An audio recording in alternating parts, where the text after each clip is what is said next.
All right, welcome everybody. This is second run on our Torah and health talk, and me and Roger were discussing, and we decided we're going to do something on respiration and breathing, and this is fundamental of life as we know it.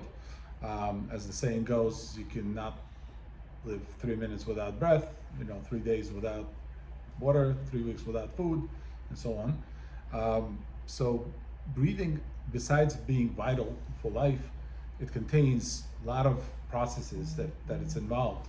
The breath itself is not simple. It has obviously a lot of spiritual connection to it that we're going to also cover somewhat, whatever time allows. The topic is vast, so it's not going to be enough in 1 hour or so to cover everything that one has to discover about the breath.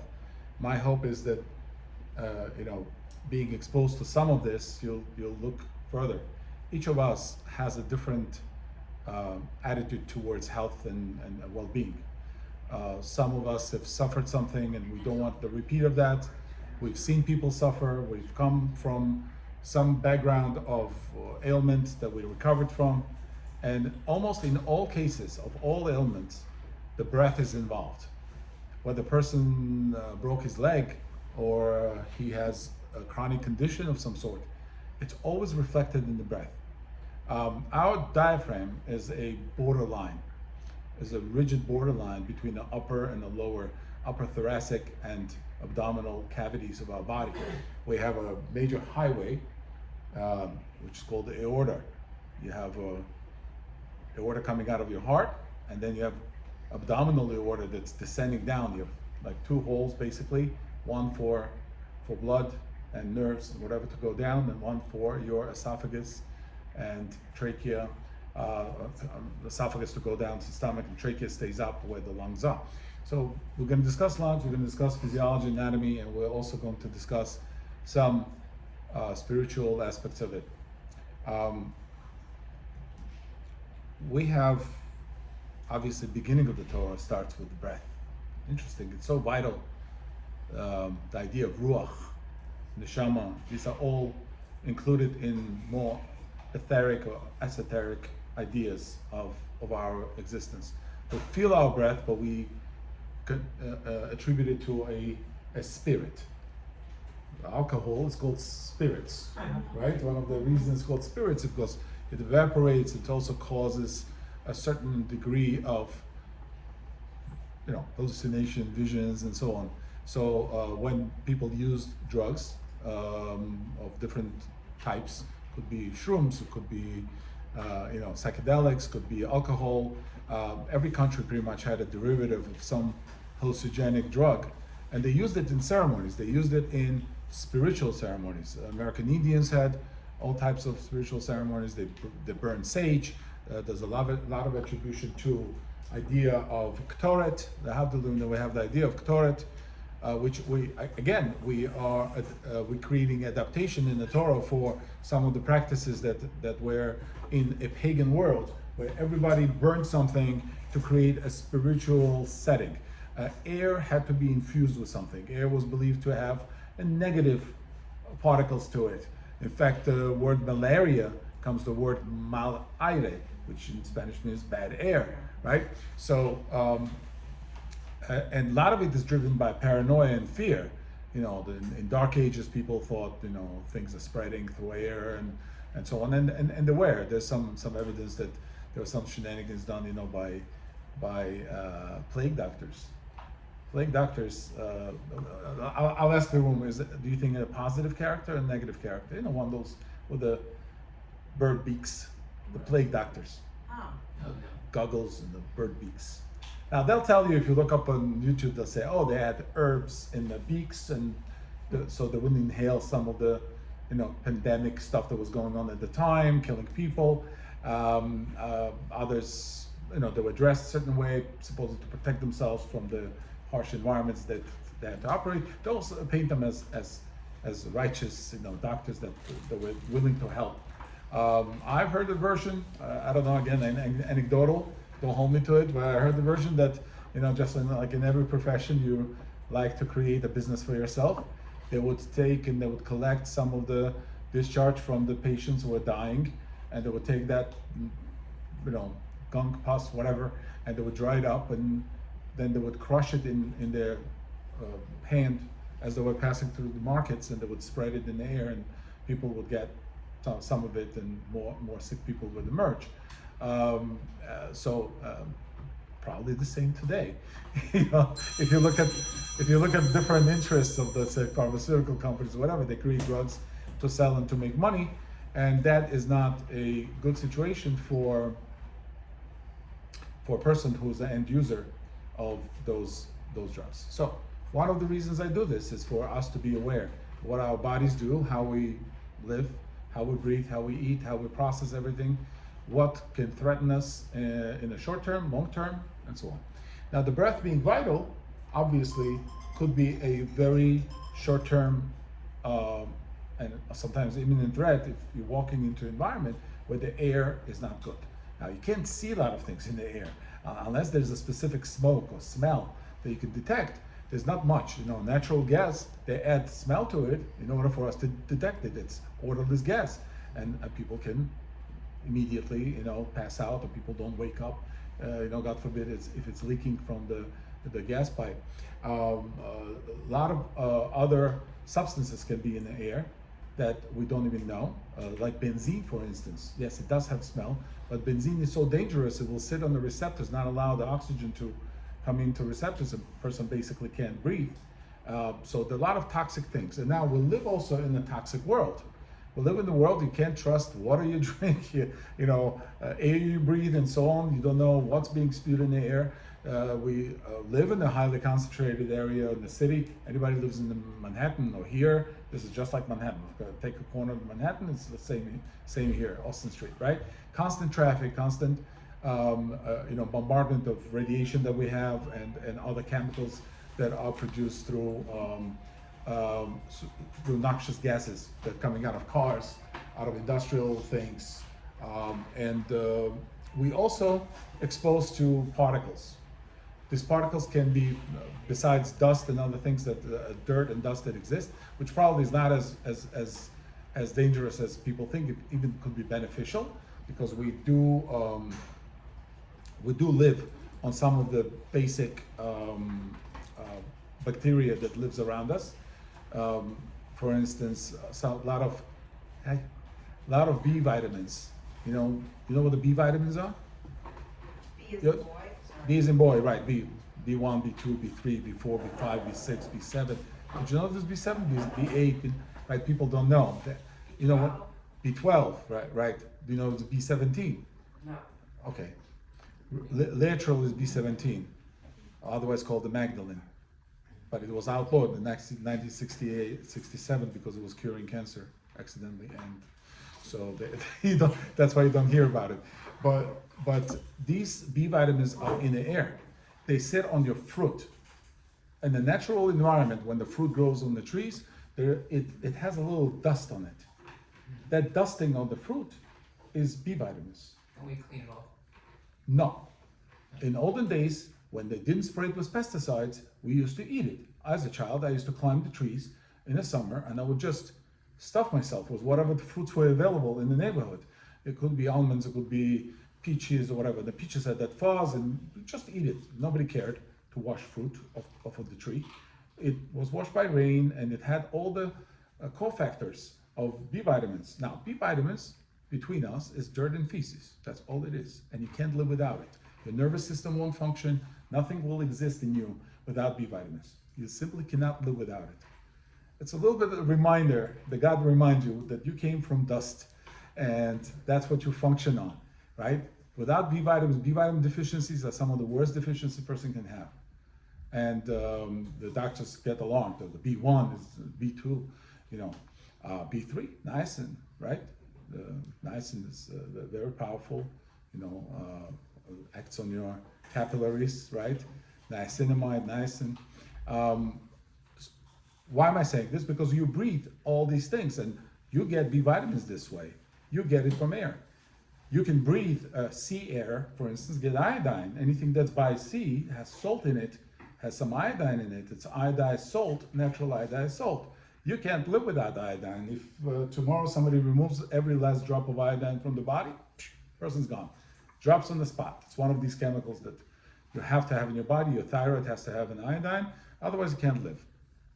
Now, this is all preamble to what I'm going to cover in the lungs, because lungs are just organ that receives air, processes oxygen, primarily processes oxygen, allows the gas exchange, right? Oxygen, CO2 gas exchange, and hopefully this oxygen gets delivered to your cells and tissues. But there's so many things in the way, right? First of all, the blood flow has to be right. Your heart condition has to be right. Heart and lungs relate directly, right? Your heartbeat and the lung function is the same. Your diaphragmatic function and the heartbeat is the same. In fact, the heart decides very little. What heart responds to is what kidneys want and what lungs want. If I ran and now I took in more air, now my heart will beat faster, not because heart wants to beat faster, because lungs are demanding more from the heart, and the heart will kick in and give more, process more blood in order to oxygenate better.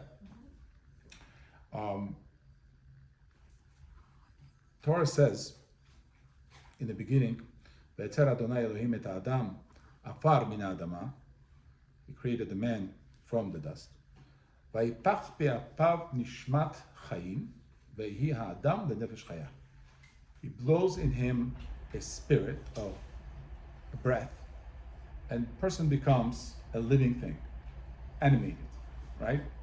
That's what we detect. That's what every philosopher since this was written wondered, what is life? We are part physical, part spiritual. Rashi says on this, Vayetzer shtei yitzerot. There's two yuds in Vayetzer. Vayetzer, creation, could be spelled with one yud or two yuds. In this case, it's spelled with two yuds. So the Rashi right away recognizes this and strikes a contrast here and says, Shtei yitzerot. Yitzera le'olam hazeh. He created it for this world. The Yitzera, the Tchiyat HaMetim, also created for the next world when body is going to be resurrected in the next world. Aval, הבהמה שאינה עומדת לדין, animals that do not stand in the final judgment, right? As part of what you heard about dog heaven, right? לא נכתב ביצירתה שני יודים. When it says that God created animals, it does not say two yudim in the animal, only in the human being. Lungs kind of remind me of two yuds. They're kind of shaped that way. That's me. I don't know. It's I'm being creative here. I think it's just you. It's just me. It's just you. Yeah, no, it is. So you didn't call kidney beans because they look like kidneys? Well, that's different. Oh, No, two units look like kidneys. It's true. They do, potentially. I have two lungs here. Kidneys are. Look like kids. A little bit. Upside down kids, no? Come on. It's like I have to. Makes you feel good. It's a tough crowd. It's like I thought it was after hours. Everybody's relaxed. That's why everybody has to drink, just to understand each other. Okay. But that's an interesting idea. So the Yetzirah itself, the creation itself, comes with breath. The God puts in the breath, and out comes out an animated person. When we take away the breath, Socrates, at the end, his last day on this earth, Socrates was asked by a student, maybe there's nothing after this. And he said, what do you mean? I absolutely can prove to you that the soul continues living. And he gives him a proof, and he says, what do we call the body that doesn't animate? It says, when it animates, it says, we'll call that soul. And when it's not there, every single time, what we call that? We'll call it death, right? So you see that anytime soul is there, it rejects death. And every time it's not there, death comes in. So you see that death and the soul are antagonists to one another. So it means that soul exists beyond death. The death cannot have a power over soul. So it's everlasting. He basically proved to him that soul lasts beyond the death, right? So he's not worried about his own death, right? He tried to convince him to run away, but he said he's not worried about his own death for that reason.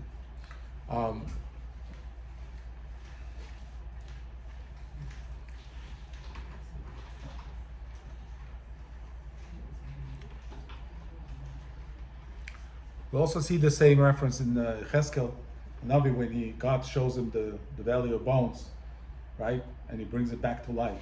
The same idea that God says that he's the only source of life. He can take the bones that everybody considers dead and expired, and he can put flesh in them, and he can bring them back to life. And this is what we live by, actually. This is what our hope is, that in a final stage, the people cannot imagine why the life would be so terminal and 70 years, and we are here possessing intelligence, can go on and on forever. There must be something that God created us for, and this is just a what the Mishnah calls a prosdor. Yonatan is here. Come sit. This is my son, my oldest. Hello. Hi. Welcome. How about?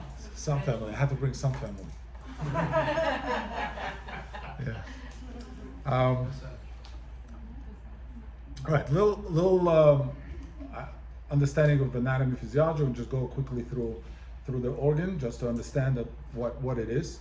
So we start our breath, we take the breath in, we have protective layers of adenoids and glands that are sifting through the air, catching some of the pathogens that might come through, right? The people are quick to cut them out, right? The child had fever a couple of times, and doctor said, "Oh, we're gonna cut him out," right? They cut out what? The only defense mechanism that exists in the periphery, right? And then cut him out, and they end up having immune issues, let's say, for the rest of their life because everything gets in. When this periphery is violated, let's say when people are intubated, God forbid, for whatever reason, even hospitals and doctors, they know that it's not a good thing to keep the people intubated for a long time because there's no mucus protection and mucosal protection to the airways, right? Because there's a tube that goes straight into the lungs, and any dust or any bugs that exist in the hospital environment, no matter how clean, it's going to end up in the lungs. A lot of people, unfortunately succumb to this because they had some pre-existing condition or whatever. They intubate them and they never come off the ventilator because they develop pneumonia, hospital-acquired pneumonia, all these things. And eventually, why? Because that's how important it is that while we speak, while we breathe, while we interact with the air around us, that we are filtering. We're constantly filtering. In fact, pretty much any organ that you want to talk about, every organ is a filtration organ in some way. Your liver is filtration organ, your spleen is filtration organ, even your intestines.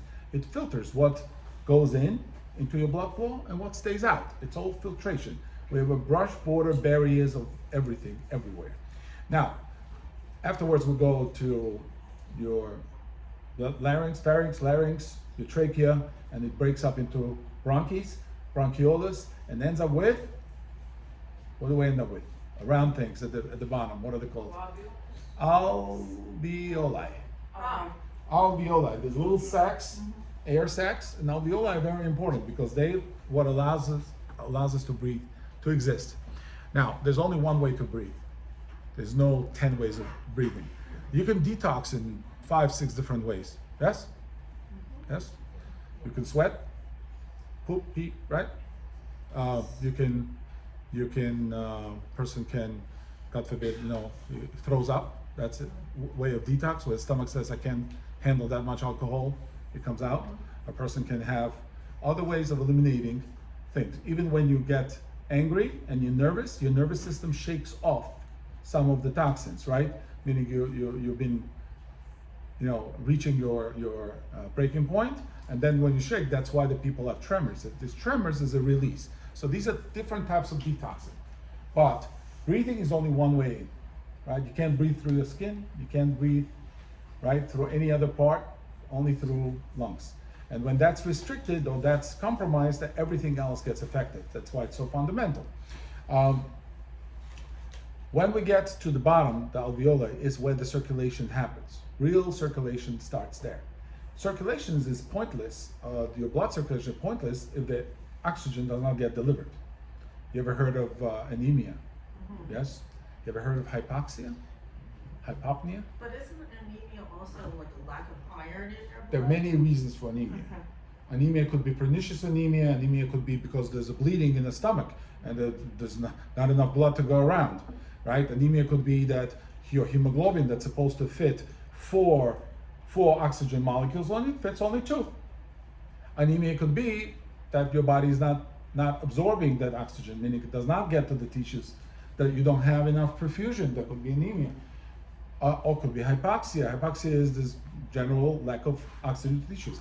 Hypoxia could be external or could be internal. Let's say if you're a pilot in F-16 and you did G-forces, 9 Gs, that's it, blood left the head, a person, you watch those videos when the pilot goes out, right? That's artificially created hypoxia that could be set. Or somebody, God forbid, is bleeding, so there's not enough blood to go around, and any soldier that's bleeding starts breathing rapidly. Why? Because, right, it affects the breathing, right? There's not enough blood. Or it could be internal.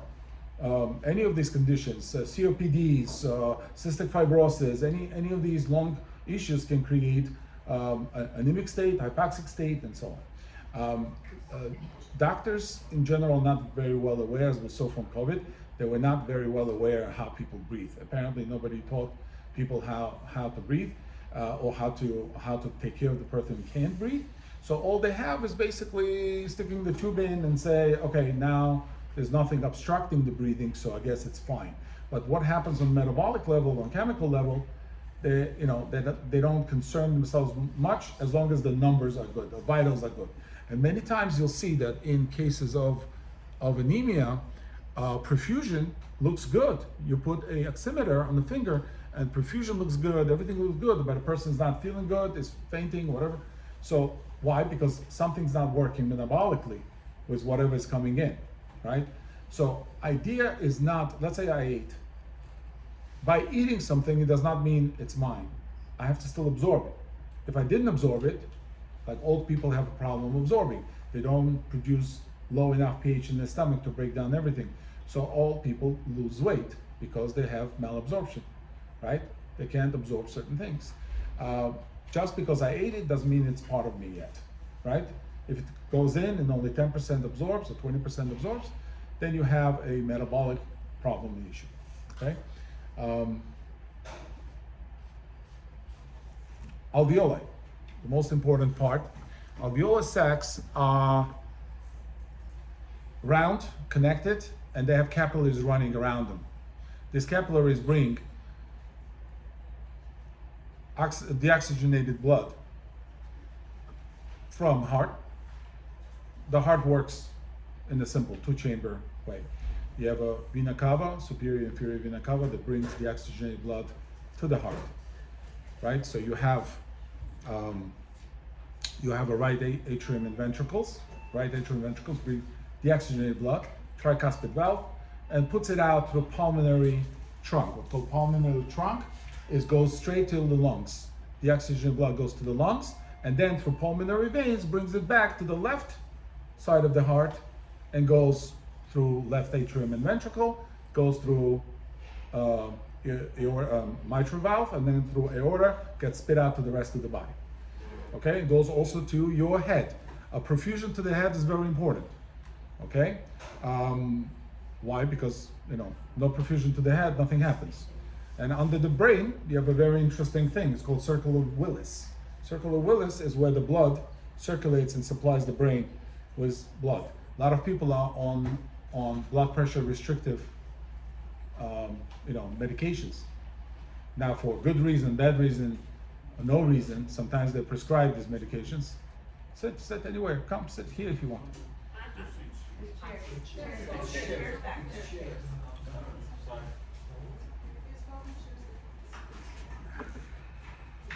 But people who prescribe medications, they like perfusion. Yes, it might lower the blood pressure, and then they get tired, they perspire in the hot weather. They didn't add salt to the drink because it's also salt restrictive diet that they have. And the person collapses, faints or whatever, and then On Tisha B'Av and Yom Kippur, you have at least one person in the shul that goes, or two people, right? They were standing, then they drop. Why? No perfusion, meaning it didn't go up to the head. So you have two sinuses. You have a aortic and carotid sinus that give information to the body about the blood volume in the body, and that decides whether lungs going to get involved, whether the kidney's going to get involved, put in the renin hormone into the system, and your adrenals get involved. Adrenals. Now, why so much? Why so much involvement? Because we need to make sure that we get oxygen. We need to make sure we oxygenate. So it means the alveoli dissects, the air comes down from bronchus to bronchioles to alveoli. In alveoli, they exchange through a filament called surfactant. Ever heard of surfactant? Surfactant is made of fat. Now imagine people on fat restrictive diet. You heard of those people? No fat, doctor says. He has no surfactant. Surfactant is what keeps the alveoli dilated and allows the air, so otherwise it's going to collapse. Imagine you're blowing the balloon, you blow in and you blow out and balloon collapses, right? This cannot happen with your lungs. If that happens, person dies.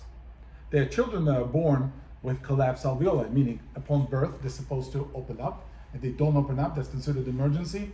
They do all kinds of things to the children, hit them, they smack them, so they come to the, and sometimes it's chronic, and prenatally a baby did not get what it needs in order for these sacs to dilate upon birth, and that's it. You need like a media. It has to switch within 2 minutes from umbilical breathing to lung breathing. What happens? Doesn't have alveoli. Japanese were first to discover that, the surfactant, and they used the whale surfactant because we bombed them twice, so they needed to recover their country. So women started having all kinds of problems at birth, and one of the problems they saw is, there was also hunger and other devastations there, and one of the problems was that they discovered that there was lack of fat. If people don't eat, they don't have fat, they don't have any extra, so the women, nursing or pregnant women did not have enough to build that. So what they did, they discovered that if they injected a whale fat into each of their bronchus, a baby miraculously came back to life. Because that fat all of a sudden dilated everything, the air was flowing, gas exchange happened, and baby turns from blue, from cyanotic, to red, right? And that's considered like a modern miracle that was discovered. Obviously, was no thanks to pharmaceutical companies, but the nature that God created and provided this very vital fat for us to breathe. And very few people know that you need fat to breathe. I tell everyone, I'm like on crusade, my son knows, like eat fat, eat butter every morning. Why? Because you need it. Without that, you can't breathe. Can't breathe. Now, you ever heard of seed oils being bad? No? Seed oils are good? Seed oils. Seeds. Seed oils, I thought like grape seed. Yeah. No. Like grape seed and all that, those oils. Are they bad? Good? They're good? Well, avocado oil is good. Because Bukhari told it. That's miracles, that Bukharians can eat oshpolo and then wake up next morning. That's a miracle. They say, how do you know that Chias HaMesim exists? That people eat cholent, go to sleep, and actually wake up. That's how I know. Oh, like coconut oil, that's good for doing something. Yeah, the coconut. So you have the saturated, polysaturated fats, all kinds of things. And now, what does not naturally produce oil is not to be used. Meaning, the Torah itself only calls olive oil. For instance, to violate Shabbat, to have a schita on Shabbat, you can only violate Shabbat deoraita by squeezing two things. What are those two things? Olives and grapes. Olives and grapes are only ones that we deoraita from the Torah are not allowed to squeeze. Everything else is derabanan, according to most opinions. If I squeezed an apple on Shabbat, derabanan. Cherries, derabanan. Why? Because they are not made to be squeezed. Okay? So oil produced from things that are not made to produce oil are naturally bad for you. Why? Because they contain elements, the lactins and all kinds of things, the protective to the plant, that the plant does not want to be eaten by bugs, by rodents, and by humans. And therefore the plant will put up defenses, and it has poisons that it aggregates and accumulates in order to protect itself. A plant can't run away like an animal. So the plant has to defend itself by having thorns, poisons, cyanide, all kinds of things, right? What we do, we take them and we squeeze them, and through very lengthy mechanical and thermal process, we extract those oils, and then we bottle them, and they become oxidated and rancid because they are not stable. And when the oils are not stable, and then you eat those oils, and then you want a surfactant of your lungs to be made from these oils eventually, as the body metabolizes these fatty acids into your surfactant. Now you're touching a vital part of your body where the gas exchange is supposed to happen. That's where the tire meets the road, and there's no traction. What happens to a car when there's no traction? It slides down in the wintry road, right? No traction. I bought Lamborghini, it doesn't matter, right? It's where the tire meets the road. Everything else is fine with me. Doesn't matter. You gotta breathe. All that matters is next breath, right? And when you subvert that portion of lungs, the gas exchange doesn't happen, and it's a condition called pneumothorax. Pneumothorax can happen from multiple things, but one of the ways it happens is by leakage or improper exchange of gases where you do not have oxygenation. And pneumothorax is danger to a person's life, and a lot of people get to it slowly. They eat something, and then all of a sudden, like something sat on their chest. They can't take a breath. There's conditions like that. Are they having an allergic reaction? It's not an allergic reaction. Allergic reactions it's a histamine-based reaction. When the histamines are produced, white blood cells are produced, and then you have allergic reaction. Your body thinks that something invaded it, right? Okay. Here, it's permeation. It's a permeability. So now, lack of permeability is not good, and too much permeability is not good, right? In השריעה you say, right? והרוב נקבים חלולים. גלו ידעו לפני כיסא הודח, שאם סתם אחד מהם, או אם יפתח אחד מהם, אי אפשר להתקיים או לעמוד לפניך, או אפילו שעה אחת, like Spartan say, right? רופא כל בשר מפליא לעשות. מפליא לעשות means such a miracle that we're filled with air and interstitial fluids and all these things, and we're not leaking out.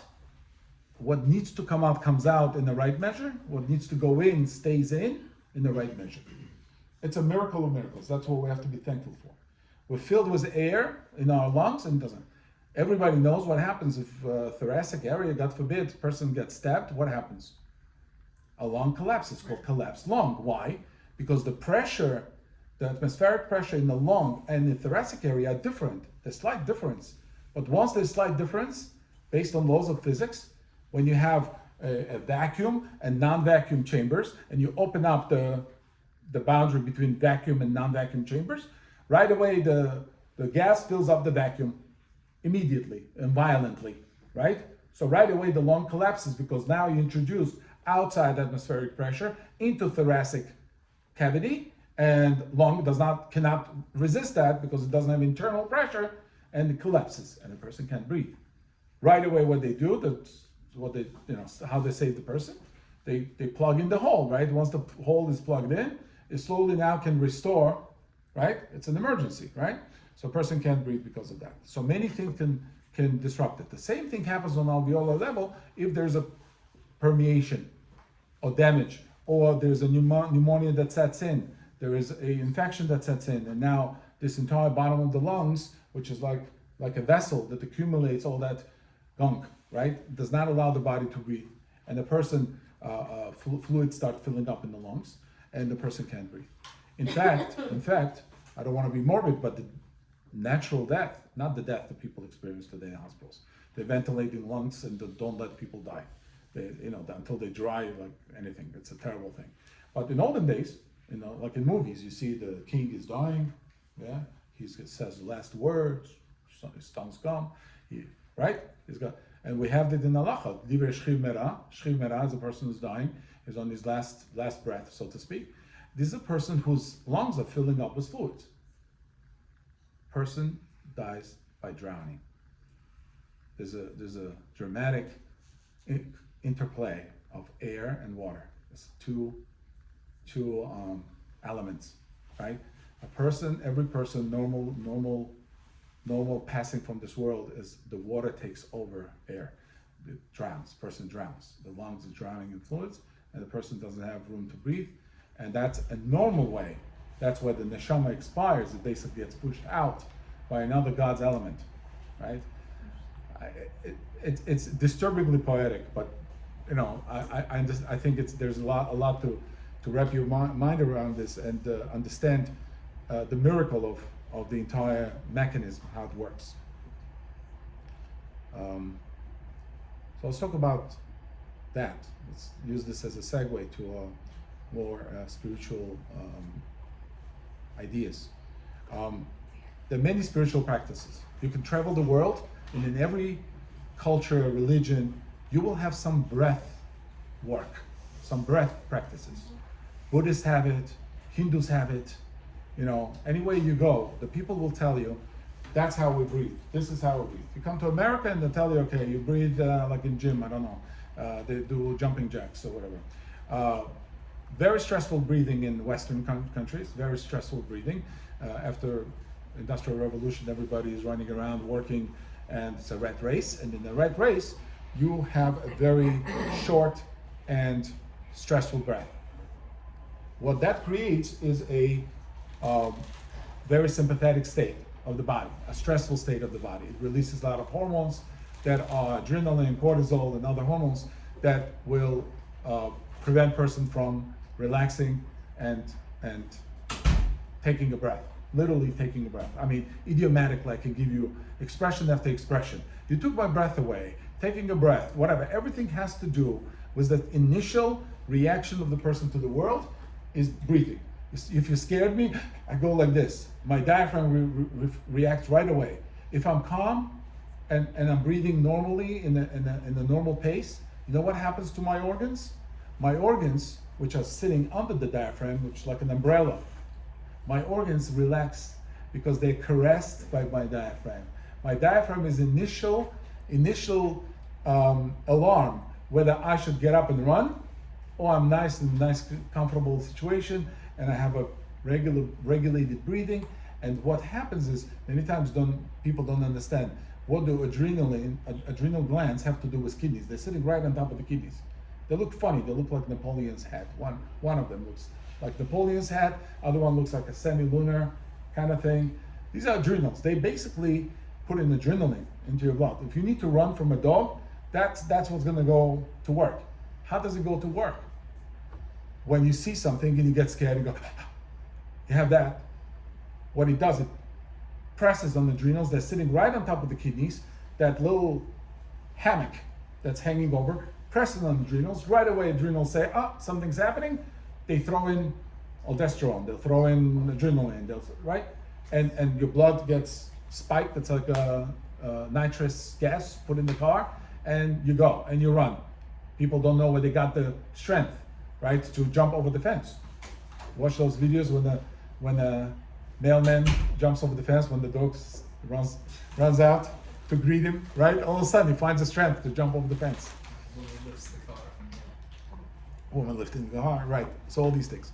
Now,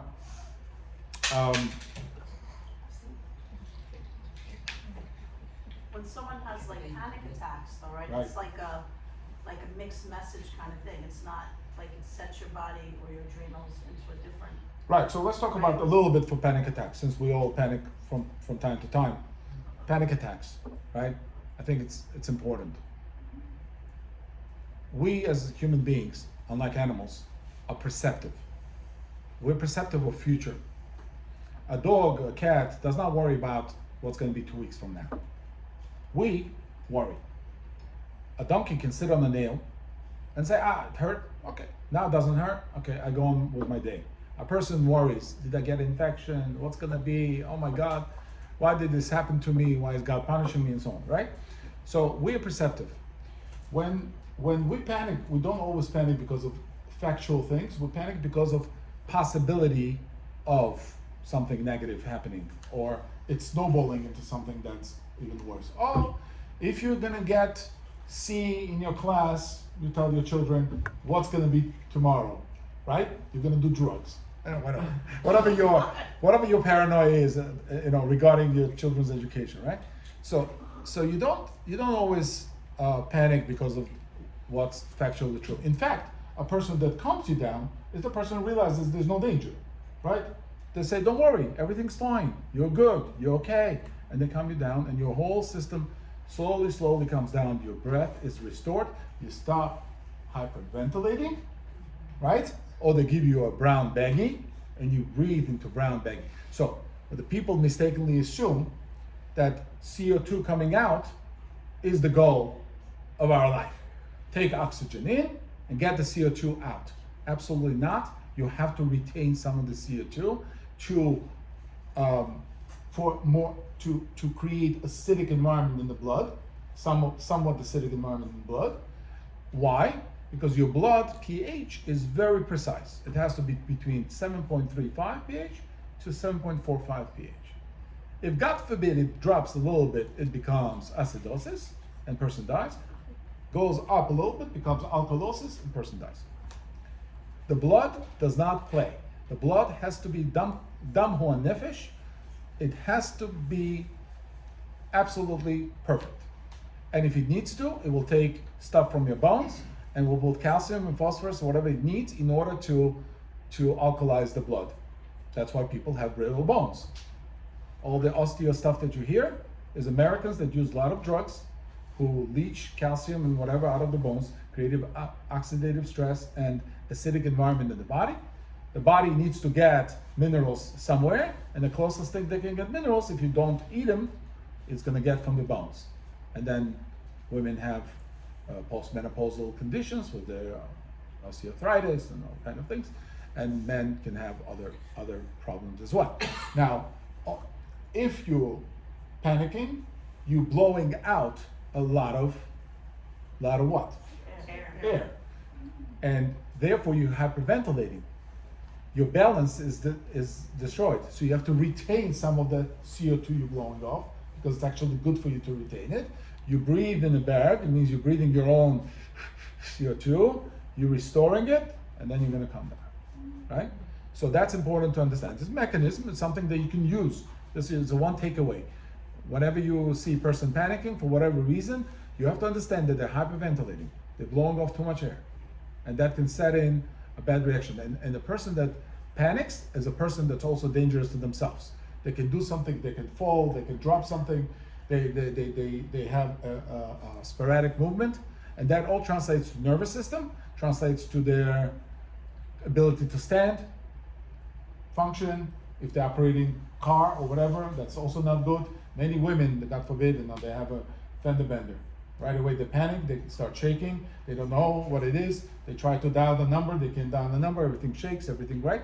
So it's important to have some mechanisms ready to stop the hyperventilation, stop the alarm going off, right? So assess the situation, realize I'm fine, I'm good, you can talk to yourself, that's also fine.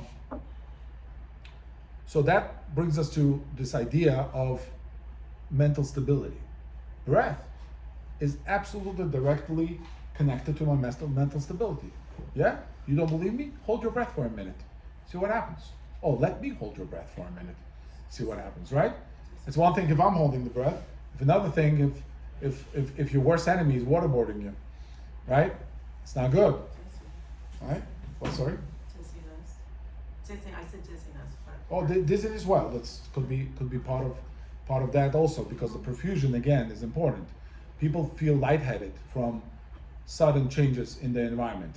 Somebody is overly happy, could get lightheaded. Somebody, God forbid, heard bad news, could get weak at the knees and lightheaded and faint and so on. Why does that happen? Because all of a sudden something squeezes, heart squeezes, everything stops, there's no perfusion, the person, is not feeling well. So it's directly connected to your mental state. Your mental state is how much oxygen is coming, first and foremost, how much oxygen do we have available for the brain, right? People that have, God forbid, strokes or anything like that, time lost is brain lost, right? That's what they say. Why? Because you can't be more than 2 minutes without oxygen, and you can train yourself. Take another takeaway. I can hold my breath for 2 minutes. Train yourself. Hold your breath. Longer you hold, more confident you are, you can hold it. I'm a swimmer, so I'm just saying it's not fair. But we used to hold our breath. Now, some people who are afraid of swimming, they're not afraid of swimming. Meaning they have the muscle power to swim, they're afraid of drowning. Meaning being without air, right? Because they don't have the confidence of holding their breath. As soon as they go under the water, they start drinking water. I'm dead, that's it, right? There are people like that. And they never go into the ocean, they don't have a normal life, they don't swim, they don't, right? And I, from age 6, they took me swimming, and I have the confidence, drop me in the water, I swim. So I can survive. So survival mechanisms with every system in our body, particularly with breathing, are very important. If I came into an environment that is not good for my breathing, like people get stuck in subway, gets hot, somebody detonates something in a subway, all of a sudden there's a smoke. You have to know that you have ability to move in a harsh environment away from danger and be confident you can do it, and also help others. When 9/11 happened, how many people were making down the thing? Do you think it mattered whether they have stamina and ability to breathe and not collapse and their muscles not, locking up after walking downstairs, for 30 flights, 40 flights of stairs, right? So that's important. In fact, our entire life depends on our assessment of survival. How well we survive. Not only your regular life, your relationships, person's intimacy, person's sex life depends on how well he can provide a blood flow and blood pressure to certain areas, right? What's the sustained force that I can apply to open the door, to lift this weight, right? And if you're not confident, your brain, your whole body will tell you, don't do it. It's better not. And then person starts finding excuses why he doesn't want to do it, why he doesn't want to go somewhere or do something.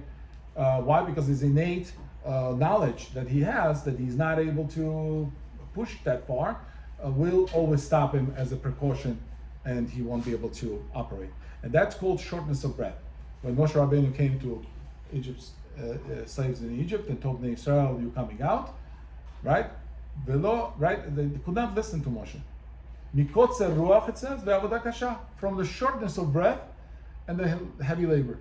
They couldn't. What are you talking about? I'm coming out where? I've got mud to mix over here. What are you're gonna get me in trouble, which he did, right? Got them in trouble. They had to do more mud and more straw and double the, right? Because slaves have a short breath, like a shallow breath. Why? Because they're always under pressure, right? We have the same thing. In the modern world, you're always under pressure. 4 or 5 things scare you every day. Your job, your family, your kids, right? And the person is panting, is running around. And we have to, and we obligated, Torah obligates us, to take time off. You have to. Thank God there's Shabbat, there's Yom Tov, there's things where you can relax, distress, decompress. Don't pick up that phone. Don't watch news if that's alarming to you and puts you in some panic mode and what's going to be and so on. Some people have children in Israel, and every time there's a war, they don't know what to do with themselves, and I talk to them and okay, so what are you going to do? But it's important for you not to panic. What happens in the plane when you get instructions from the stewardess what to do when, in case of emergency, when oxygen masks come down? What does she say? Remember? You forgot the instructions? Put on yourself first, then on your child. Why? Right. Because your instinct is, let me save my child. I said, no. If you're not around, that child is for sure going, right? So you have to first put on yourself, then on the child, right? That's survival.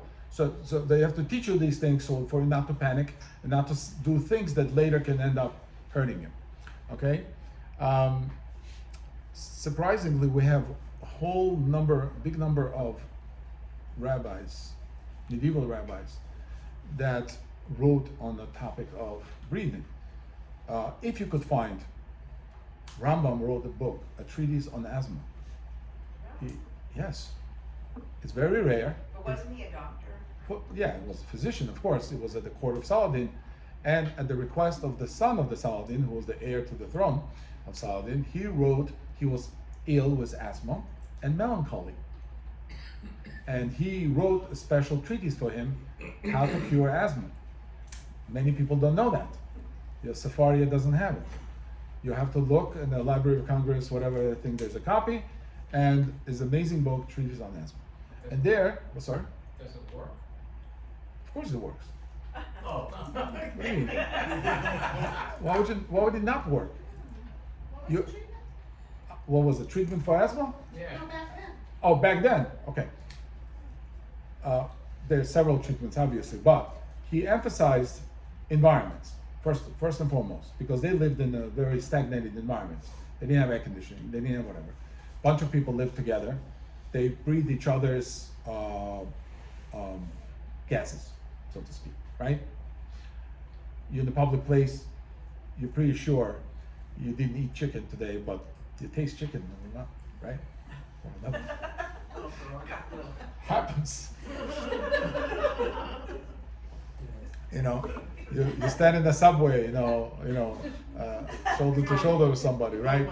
All the BLs and everything. New York is, in general, is a very smelly place. It's a very old underground, and the substrata of the city is terrible. And we understand that we can end up in the environment. So Rambam emphasizes in Egypt, in Fustat, in Cairo, and so he recommends the son of Saladin to move from Alexandria to Cairo, where it's much drier air. Now, you've heard, this is one of the treatments, you've heard many famous people recommended by the doctors to move to a different place where the air is more suitable for them. My father, Avraham, comes from the small village, Jewish village of Surami. That village is known for certain quality of air, and a lot of famous writers, composers, they moved towards the end of their life to that village to breathe there's a selection of trees and that create ionized air that's unlike any other. The village charges air tax. Only village in the world that charges air tax. Country, please. In Georgia, country of Georgia, village of Surami. Yes, you can look it up, and I've been there. I grew up there. I'm saying I visited, and they send people to Corsica and other places. There's a blue zones that have very good air.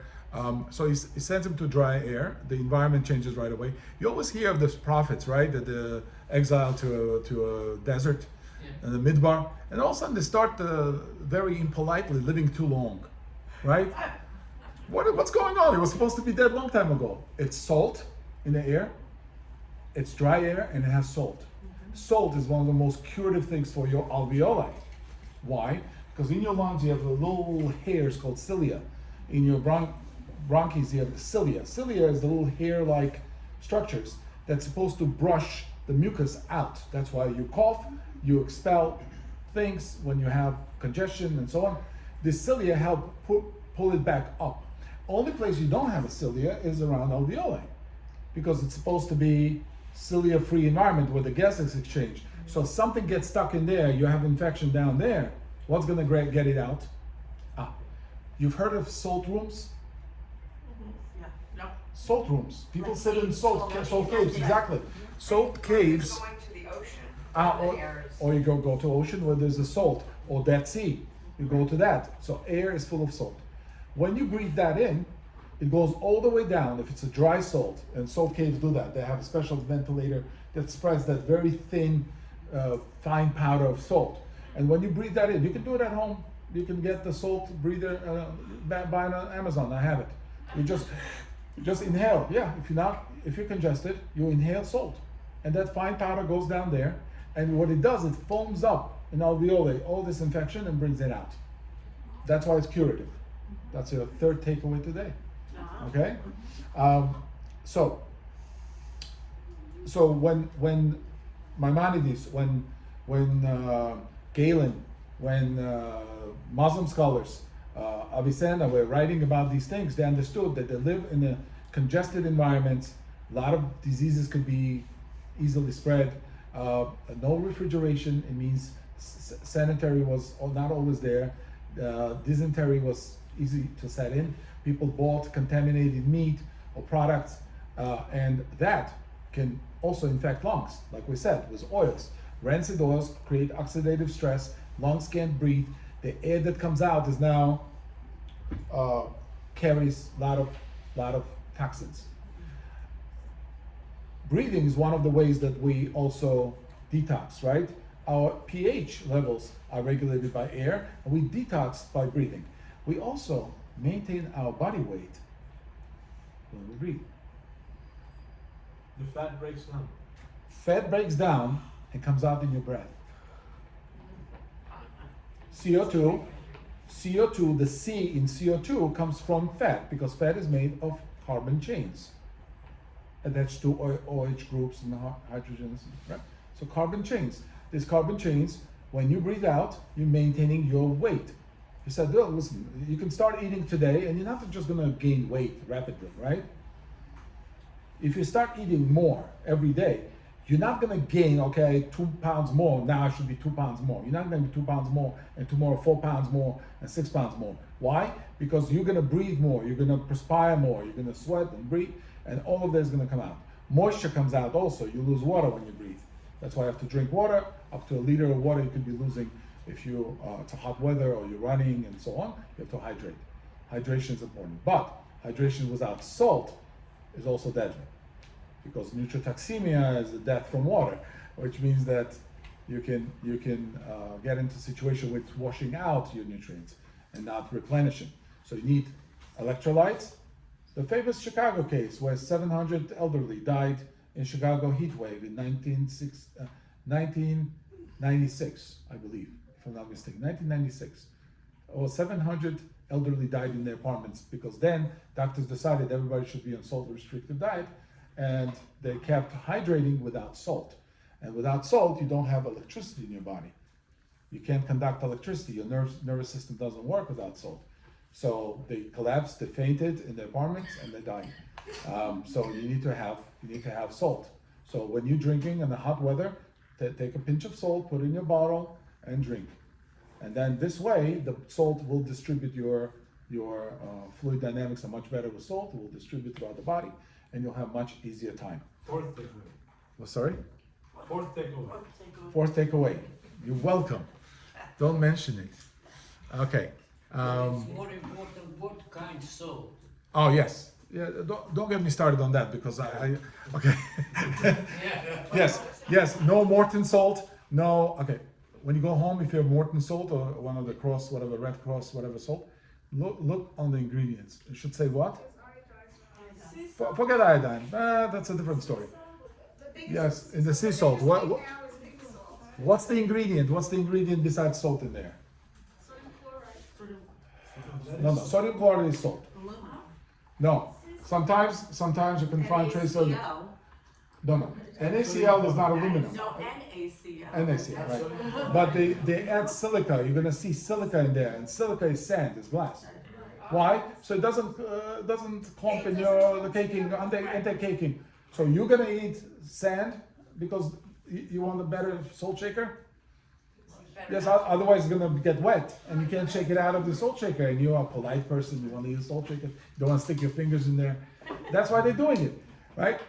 We use in the family, we only use natural sea salt from Italy and whatever that has no additives. Your salt is burned at 1200 degrees in order to burn out every other micronutrient and mineral.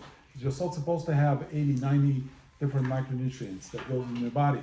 That get the Celtic salt, get Redmond salt, Celtic salt, or any natural sea salt that was not processed. Okay, so that's going to help you breathe as well. Okay, salt is very important. I'm gonna end with this. We say in the Tehillim, last pasuk of the last Tehillim, 150 kapitals that you have in Tehillim. Last pasuk is what? I'm sure you all finish Tehillim every week. The last pasuk is Kol HaNeshamat Hallelujah, Hallelujah. Right? The David HaMelech exhausted from God's praise and begging and asking throughout the entire Tehillim, as you've witnessed when you read it. Last thing, all he has left to say It's called Neshamat Hallelujah. Hallelujah. All breath should praise you. Every, right, there's a song. With every breath I Every take. breath I take, I'm watching, every move I make, You're I'm watching, watching yeah, you. yeah. That's the The police. no. The song is from Saved by the Angel or the It's called chasing cars. no. It's a song. It's 151 Psalm. That song that's sang in the TV show,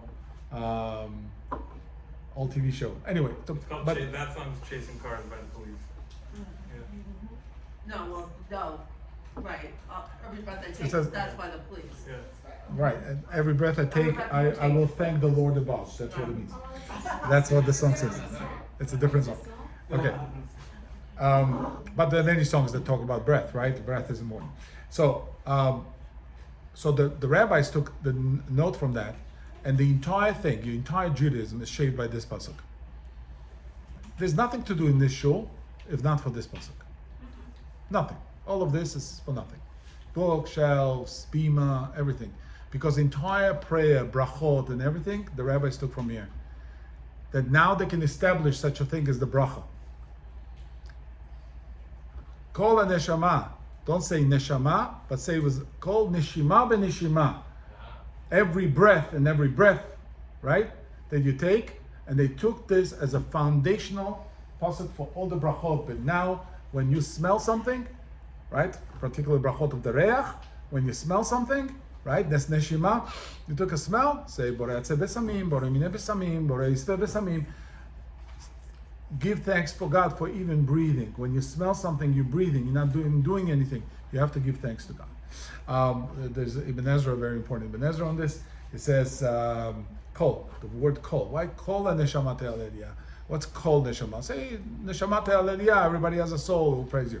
But every soul, Amar Rabbi Yehuda, it says, Ba'avur hayot ha-menagen omer ni'imot ala kinor. Let's say I'm playing a violin or I'm playing a clarinet. My playing is restricted by my breath, right? If I can hold my breath longer, then I can play that long, beautiful note. If I can't, it's short, right? So the person might say, maybe I'm not good to praise God. I don't have that voice. I don't have that strength. I don't have that ability.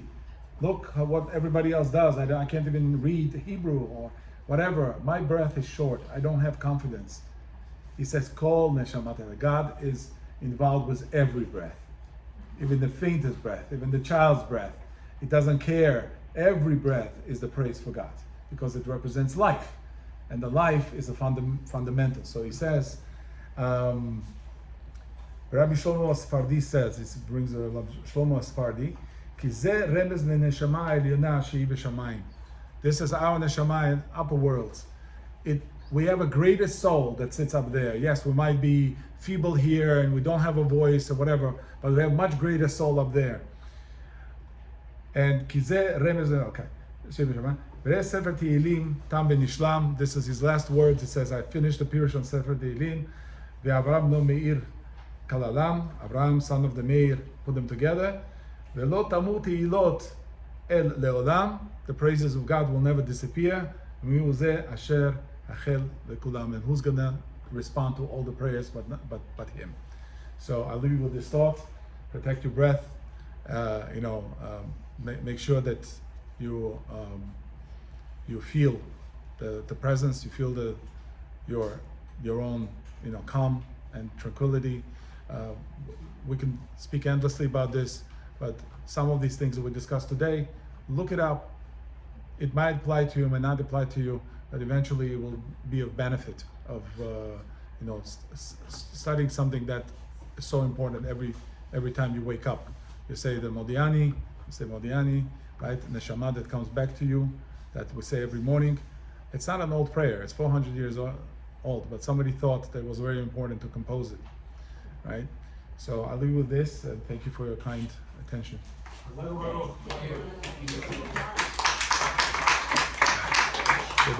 Yes. Yes. How do you explain? Thank you to Carol and Danny for sponsoring this show. Thank you. How do you explain Holocaust survivor people living long? This is very good question. How the Holocaust survivors or anybody that I saw growing up in Soviet Union, there were a lot of war veterans, World War II veterans, and they lived long. They should have just from the conditions that they lived through, they should have not survived, right? And you see younger people in with all the benefits that life can present today, and they're not surviving. They're getting sick because the body resists. The resistance of the body is created by the pressure that the world applies to it. Yes, not many didn't survive the Holocaust, but those that survived, they decided to change something. So suffering has positive effects? Yes, suffering has positive effect. It's a pressure that creates diamonds out of carbon. What difference between Jewish meditation and Buddhist meditation? Oh, so Avraham Abulafia, I forgot to mention, he's the great sage that operated in Middle Ages. He was a big follower of Rambam, but he was on the Kabbalistic side. He has his own breath work. You can look him up. Avraham Abulafia's breath work is structured around Sefer Yetzirah, imagination of the letters, the Jewish letters, and he has a special breath that you count till 9 when you breathe in and count to 9 when you breathe out, and you imagine different letters and there's different turns of the head, and the idea that he presented that you should get into meditative state. People take drugs for that, and he used to do it just from breathing.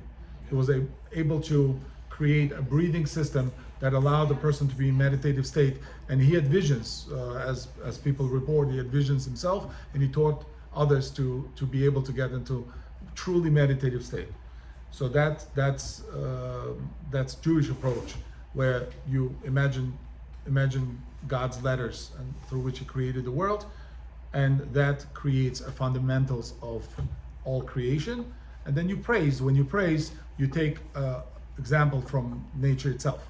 We have Perek Shirah. Perek Shirah is where the animals and birds and all nature praises God. And there's a pasuk in Tehillim that describes to each animal. If you open up the Sefer Perek Shirah, it has nice pictures of different birds. I'll give you a factoid. Do you know why birds chirp in the morning at 4 a.m. in the morning? You've noticed, right? You open the window, birds are chirping, particularly in the summer and spring. They don't do that in the winter. They don't do that in the winter. What? What? Really? It's still dark when they chirp. The sun is already rising. Okay, and what does that have to do with anything? That's how your body works. No, People early risers. I like to sleep longer. I wake up with the view. Oh, that's good for you. But there's a theory that birds and plants have a symbiotic relationship. Under the leaves of the trees, there's this openings called stomata. And just like we breathe, plants breathe. So they exchange CO2 they take and oxygen they give, right? The opposite of us. Stomata, they open up. The tiny capillaries, they open up. And these molecules fall out. Oxygen. They say the vibration of the bird singing is what opens up the stomata. When birds chirp, that vibrational force, they notice that it opens them up. There are farmers that implemented it. They started playing music to their crop fields, and their corn grew like double the size. Wow. So you've heard that Mozart being played to children? Yes. It's beneficial in the right? Anecdotal, fine, but there is some evidence that vibrational sounds, they create change in nature, right? So this is one of the examples of breathing that happens because of the vibration. When we wake up to truth, why do we wake up at a certain time? Why do we have internal clock? Why do we have a circadian rhythm that wakes us up? Something wakes us up, right? We have internal clock. That internal clock is based on the vibration. Yes, for some it's a sunlight. For others, it could be someone's presence in the room. You say someone's name, he wakes up. My son's phone is blaring with alarm from the fire department. I don't know whatever the alarm is. He's not waking up. I walk into a room, I say his name, and wakes up. Right? So there's a vibration that happens. That's put something into action, right? So that's our breath. Our breath is always controlling and looking around and say, what am I reacting to? If everything is fine, it's tempered and it's nice and flowing. If not, you're going to notice that you're going to breathe differently when something is worrisome. You talk to a person, he's looking to the sides, he's not calm, you know he's nervous about something, right? People who know the micro movements in the faces, they can always tell when the person, the mentalists, they can always tell when a person is worried.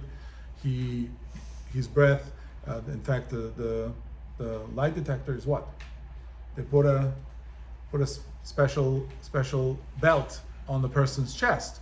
And when they ask him a question and he's lying, it's going to show on the machine because his diaphragm is going to move differently when he's lying versus when he's saying truth. When I'm calm and I'm saying truth, right? They'll test it. They'll say, how old are you? And you say, right? And then they'll ask you about the case. And then if you're lying, then it's going to reflect in the diaphragm. That's why they put the belt around here, right? That's another way the breath suggests your internal truth. And there are other modalities like AK, applied kinesiology, that can test muscles and the breathing, and this is the most important muscle in your body. Diaphragm is the most important muscle, right? And yeah, that decides everything. It's starting point for all our interactions is the breath. Right? Good. Thank you so much. Thank you.